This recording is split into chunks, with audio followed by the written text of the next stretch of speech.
Don't move. Hands up. I'm a federal judge. This is my home. Do you have a warrant? Yeah, that's what they all say when they get caught somewhere they don't belong. I belong here. You're on my property. You don't look like you belong in this neighborhood. Get on the ground before I put you there. At 6:42 on a Sunday morning in Coral Springs, Florida, the street was still. Sprinklers ticked across trimmed lawns. A few porch lights glowed in the early gray. Federal Judge Nadine Ashford, 54 years old, stood beside her car in the driveway wearing a white dress and low heels, a Bible and handbag on the passenger seat, her keys in her hand. She was heading to early service the way she did most Sundays, quietly and alone. Then 3 unmarked black SUVs turned hard onto her street, engines loud enough to break the silence of the entire block. They pulled into her driveway in formation, tires barking against the pavement. 6 ICE agents stepped out in tactical vests, sidearms visible, boots heavy on the concrete. The lead agent, Brock Stanton, 43, moved toward her with one hand resting on his holster and the other pointing directly at her. "Don't move. Stay right there."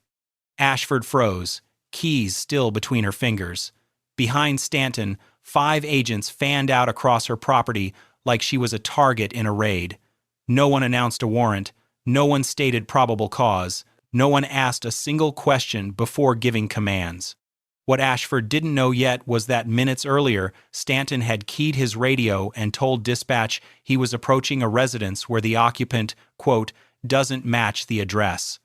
That phrase, captured on the dispatch recording, would become the first piece of evidence in a federal investigation that would end careers, trigger congressional hearings, and settle for millions.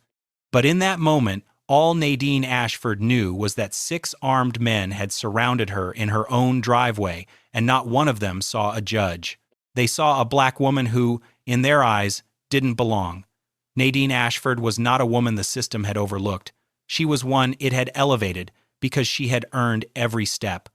Born in Liberty City, Miami, one of the toughest neighborhoods in South Florida, she was raised by a single mother who worked double shifts as a hospital custodian. She attended public schools where half the students didn't graduate. She did, first in her class. A full academic scholarship took her to Howard University, where she studied political science and graduated summa cum laude. Then came Yale Law School, where she was one of only a handful of black women in her class. She clerked for a federal appellate judge in the 11th Circuit, then spent over a decade as a civil rights litigator before being nominated to the United States District Court for the Southern District of Florida. She was confirmed with bipartisan support 7 years before that Sunday morning. On the bench, she was known for being fair but immovable. She followed the law with precision and held every party to the same standard, including federal agencies. In multiple immigration cases, she had ruled against ICE for due process violations, sloppy filings, and unlawful detentions. Her opinions were cited in appellate decisions. Her name carried weight inside the Department of Justice. She had lived in the same Coral Springs home for 9 years. Her neighbors knew her by name. Her mail carrier waved every afternoon. Her lawn was maintained, her taxes paid, her life built with discipline and intention. None of that mattered to Brock Stanton.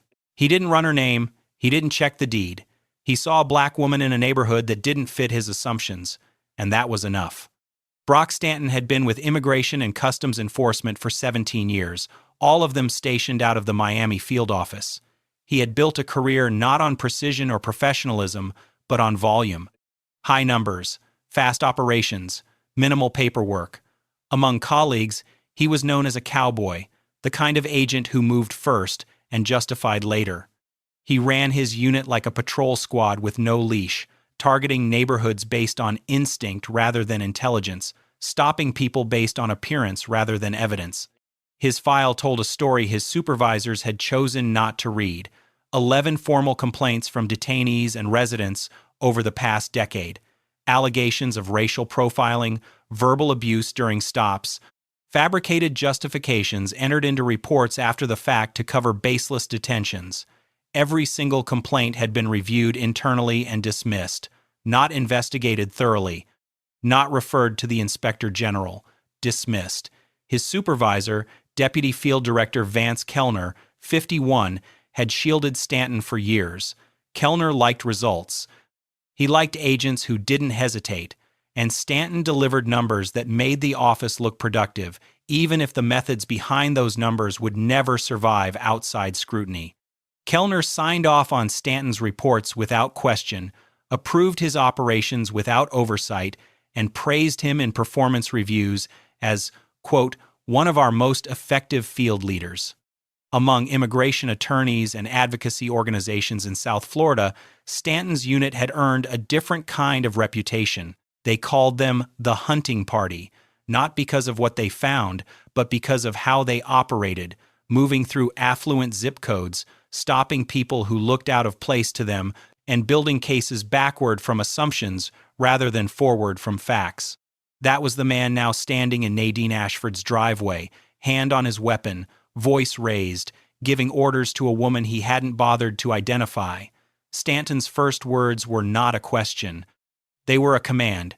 Step away from the vehicle. Put your hands where I can see them. Ashford set her keys on the roof of her car, slowly, keeping her movements visible. She had spent decades in courtrooms watching defendants' rights get trampled by exactly this kind of approach. She knew what was happening. I'm a federal judge, she said, her voice calm and deliberate. This is my home. I'd like to see a warrant. Stanton didn't reach for paperwork. He laughed, a short, dismissive exhale through his nose that the dispatch audio would later confirm.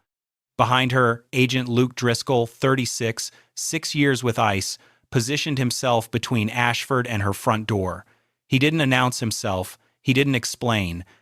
He simply stood there, arms crossed, blocking her path back into her own house. To her left, Agent Tara Nolan, 31, held a department-issued recording device at chest height. The red light was on, but the angle was wrong. Nolan kept the lens tilted slightly downward, capturing boots and pavement rather than faces and hands.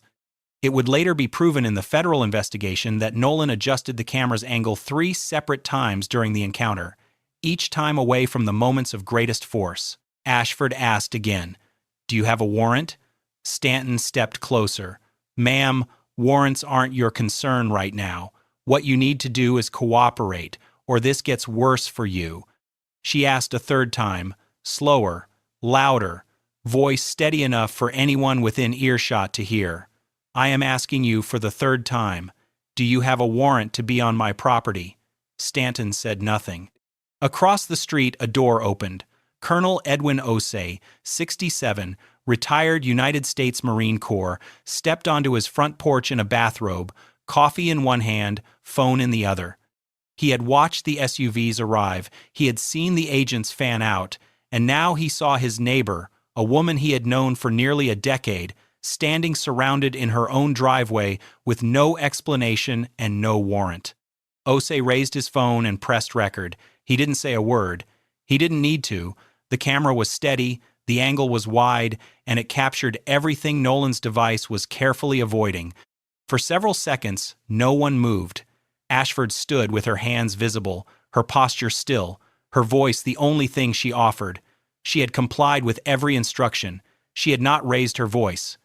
She had not stepped toward any agent. She had answered clearly and identified herself 3 times. None of it mattered. Stanton's patience, what little he had carried into the driveway, was gone. He tilted his head slightly toward Driscoll, then looked back at Ashford. "You're being evasive. Get on the ground. Now." Ashford's voice didn't waver. "I am a sitting federal judge of the United States District Court. This is my home.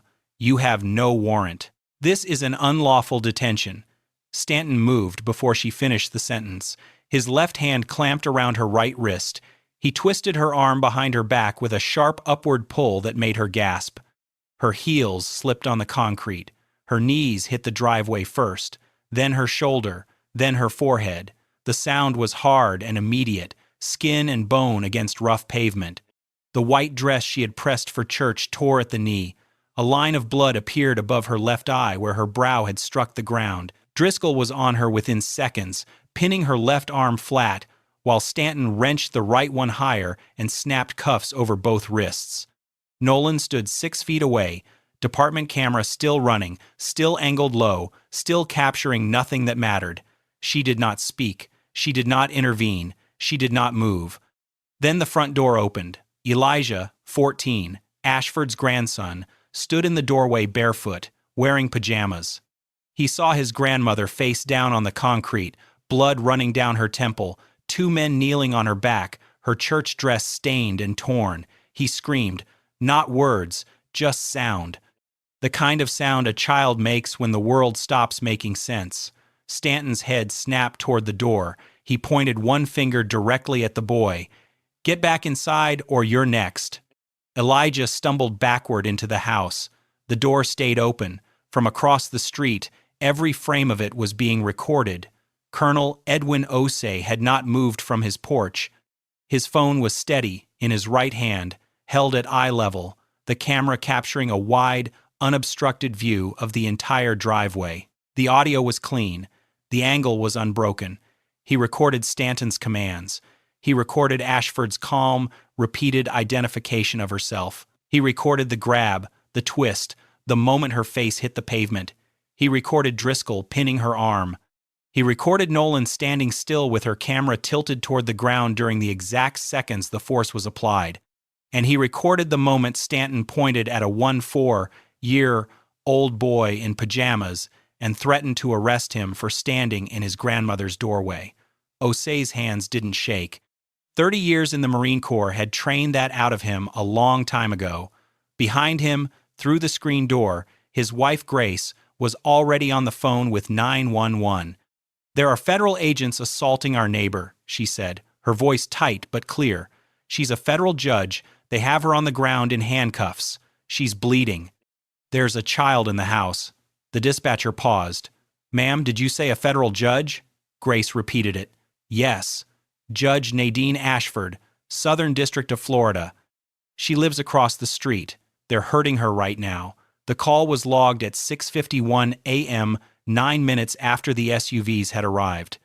Before hanging up, Grace gave the address, the number of agents, and a description of the vehicles. Then Osei made a second call. This one to a contact at the Broward County NAACP chapter, a man he'd known for 20 years. He didn't raise his voice. He spoke 5 sentences. They just put Judge Ashford on the ground in her driveway. ICE agents. No warrant. I have video. Call everyone. Within minutes, that call became 2 calls, then 5, then 12. By the time Stanton walked back to his SUV, the chain had already reached Washington. He just didn't know it yet.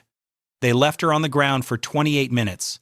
28 minutes on hot Florida concrete in a white church dress, with her wrists cuffed behind her back and blood drying above her left eye. The sun had started to climb. The pavement was already warm and getting warmer. Ashford lay still, not because she had given up, but because she understood that any movement could be used against her. So she spoke instead. My judicial credentials are in my purse. It's on the passenger seat. You can verify who I am right now. Stanton didn't check, didn't send anyone to look, didn't respond. He stood a few feet away, arms crossed, waiting. Driscoll crouched near the SUV, running her name through federal databases. The process was slow. Not because the systems were slow, but because no one on that driveway was in any rush to admit a mistake.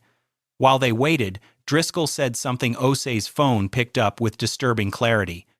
Judges don't live in places like this, not ones that look like her. Nolan said nothing. Down the block, doors had started opening. A woman in scrubs stood at the end of her walkway. A man 2 houses down recorded from a second angle. Inside, Elijah stood at the living room window, tears running down his face, both hands pressed against the glass, watching his grandmother bleed on her own driveway. Then at 7:10 a.m., a junior agent in one of the SUVs ran the property address through a federal database. The result came back instantly. The home was deeded to the Honorable Nadine R. Ashford, United States District Judge. He radioed Stanton privately. Stanton's face shifted. Not guilt. Something closer to calculation. He walked back, unlocked the cuffs, and dropped her wrists without a word. No apology, no explanation, no incident report offered. They drove away like it was any other Sunday morning. For a long time, Ashford didn't move. She sat on her driveway with her legs folded beneath her, one hand pressed to the cut above her eye, the other flat on the concrete. Her dress was torn. Her palms were scraped raw. The cuffs had left red welts around both wrists that would darken into bruises by nightfall. Blood had dried along her jawline. The Bible on the passenger seat was still there. The car door was still open. She never made it to church. Colonel Osei crossed the street immediately, his wife Grace, a step behind with a towel and ice from their freezer. Grace knelt and pressed the towel gently to the wound. Neighbors moved toward the driveway slowly. Someone called paramedics. Ashford's hands were shaking. Her voice was not. She looked at Osei and said, "I need my phone." He retrieved it from the car. She made 4 calls in under 10 minutes. The first to Chief Judge Leonard Keene of the Southern District of Florida. She told him what happened in the same measured tone she used from the bench. He said one sentence, "I'm calling the administrative office now," the second to the United States Marshal's Service. She identified herself, gave her address, and described the incident. A deputy marshal was dispatched immediately, the third to her personal attorney. The fourth was the hardest. She called her daughter Simone and told her what Elijah had seen. Inside the house, Elijah sat on the hallway floor with his arms wrapped around his knees, still crying. He hadn't moved since Stanton pointed at him and said he was next. He was 14 years old. Within 45 minutes, a U.S. Marshal arrived. The Chief Judge had contacted the administrative office of the courts. The Inspector General's office had been flagged. The machinery of federal judicial protection had begun to move, and it was moving fast. Back at the Miami field office that afternoon, Stanton sat at his desk and typed his report. The language was careful. His unit had responded to a credible tip regarding a potentially undocumented individual at a residential address in Coral Springs. The subject was uncooperative and aggressive upon contact. Minimal force was used to gain compliance. The matter was resolved when the subject's identity was clarified on scene. No injuries were reported. He signed it and submitted it. Driscoll co-signed without changing a word. Nolan uploaded her department-issued camera footage to the secure server. The video showed the SUVs arriving. It showed agents exiting vehicles. Then it jumped. The 28 minutes in between were either missing or obscured by angles that captured pavement, boots, and nothing else. No takedown, no cuffs, no blood above the eye. No one, 4-year-old boy, standing in the doorway.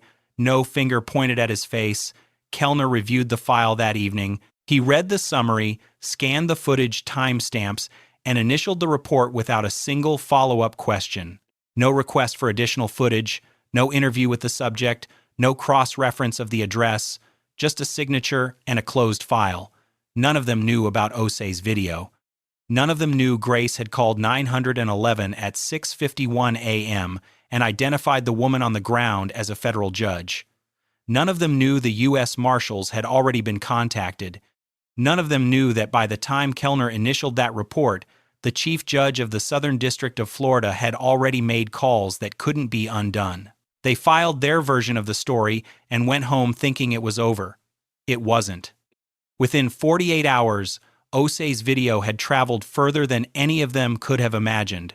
A copy sat with the U.S. Marshal's Service, another with the DOJ Office of Inspector General, another with the Office of Professional Responsibility, another with the Congressional Black Caucus. Each copy carried the same unbroken footage, the same wide angle, the same clear audio, the same 28 minutes that Stanton's report had reduced to one sentence. A still frame was extracted and attached to an internal DOJ memorandum. It showed a black woman in a white dress face down on concrete, blood visible on her forehead, a federal agent positioned with his knee near her back. The memo was marked urgent. Chief Judge Leonard Keene did not wait for the system to move on its own. He personally called the Attorney General's office. The conversation was short. The DHS secretary was briefed the same day. A phrase appeared in one internal communication that would later be cited in congressional testimony. They arrested one of ours. That sentence changed the speed of everything.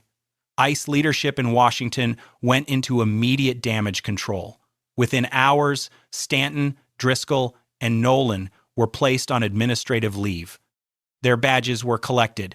Their access to federal systems was suspended. Kellner was pulled from supervisory duties without public announcement. His pending performance review was frozen. No press release was issued, no public statement was made.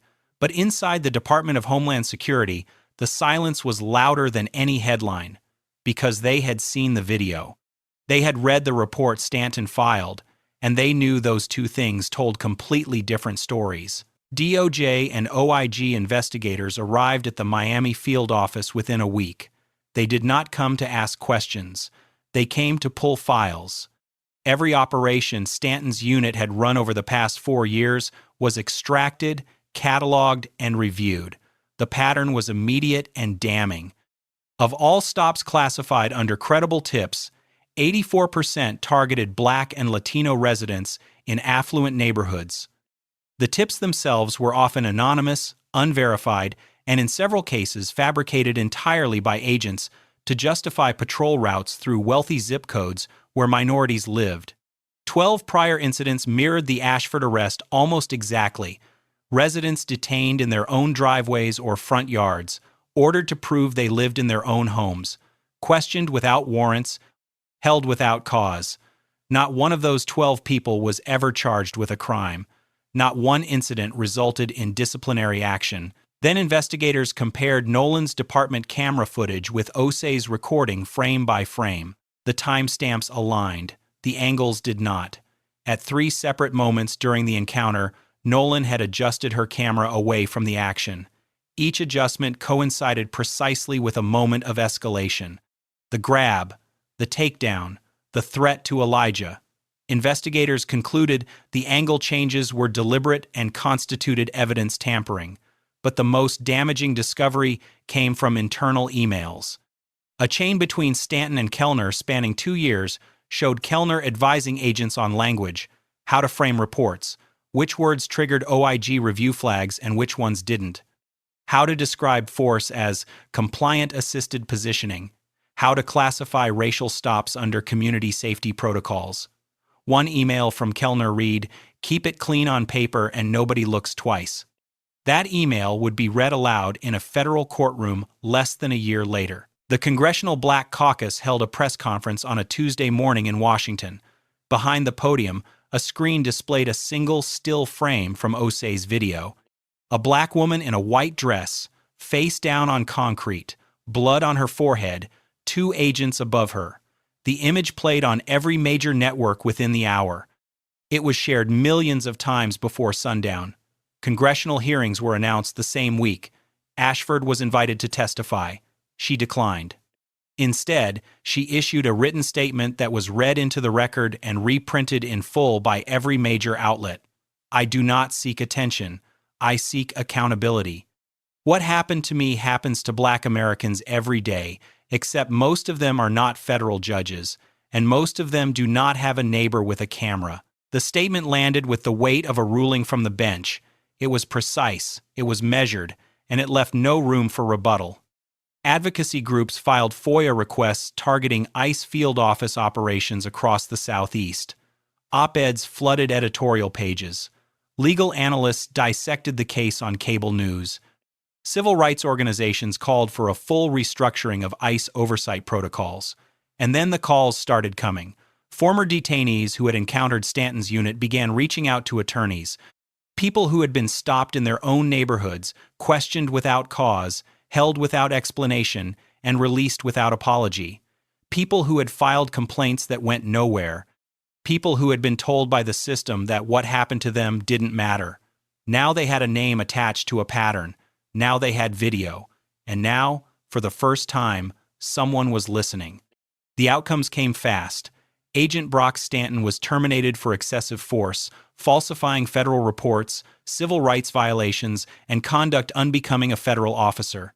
His 7-year career ended with a single letter and a referral to the Department of Justice for criminal prosecution.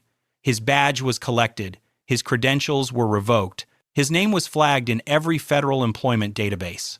Agent Luke Driscoll was terminated for excessive force, co-signing a falsified report and racially discriminatory language captured on Osei's recording. Judges don't live in places like this. Not ones that look like her. That sentence followed him out the door and into a federal referral of his own. Agent Tara Nolan was terminated for evidence tampering, failure to intervene during an unlawful use of force, and filing a misleading video record. The frame-by-frame comparison between her footage and Osei's left no room for the word accidental. She had watched a federal judge bleed on her own driveway and pointed her camera at the ground. Deputy Field Director Vance Kellner did not wait to be fired. He was given a choice and took the resignation, but it came with consequences: loss of pension, loss of federal retirement benefits, and a formal referral for investigation into years of supervisory negligence, obstruction, and coaching agents to falsify language in official reports. Keep it clean on paper, and nobody looks twice.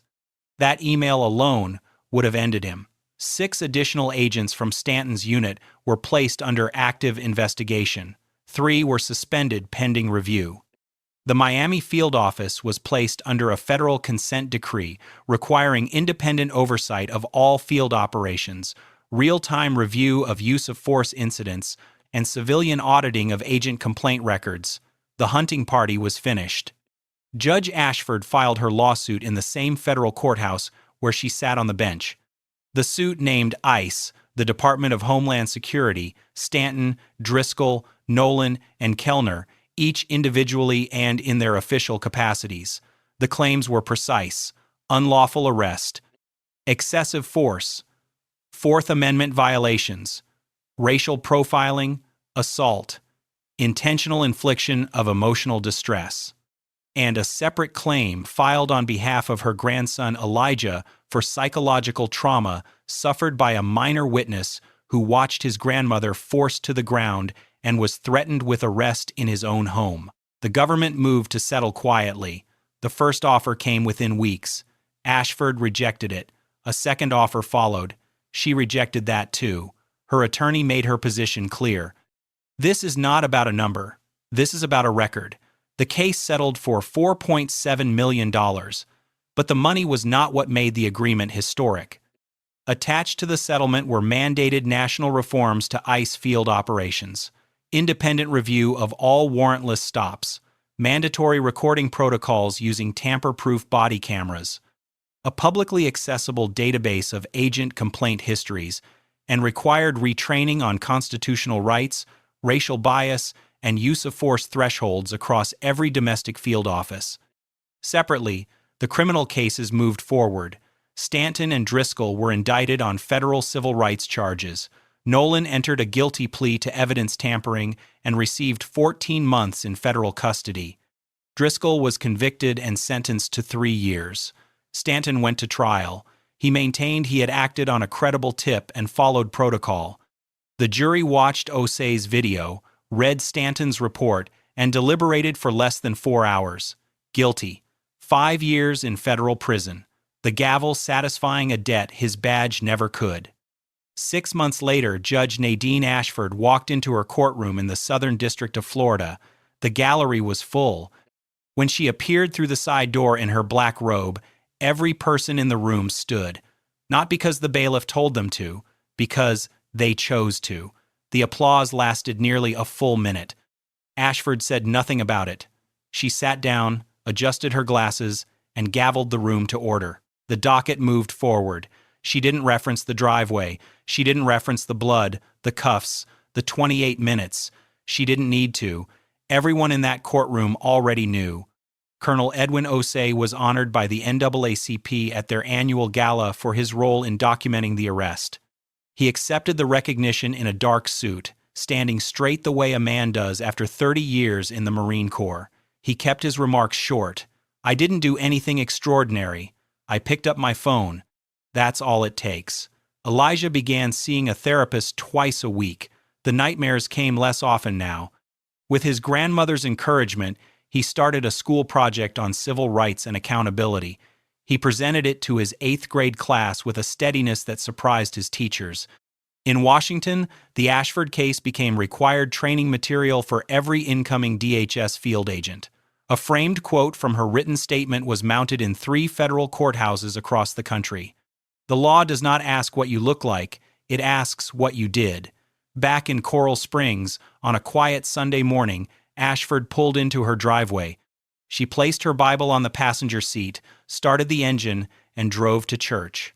No SUVs on the street, no agents on her property, no commands, no hands, no knees. Just a woman in her own home, on her own time, unbothered, unbroken, and unquestioned. If this story moved you, don't just watch in silence. Like the video, subscribe to the channel, and share this with someone who needs to see what happens when power, racism, and accountability collide. This case was disturbing, but the one on the right ends in a way no one expects.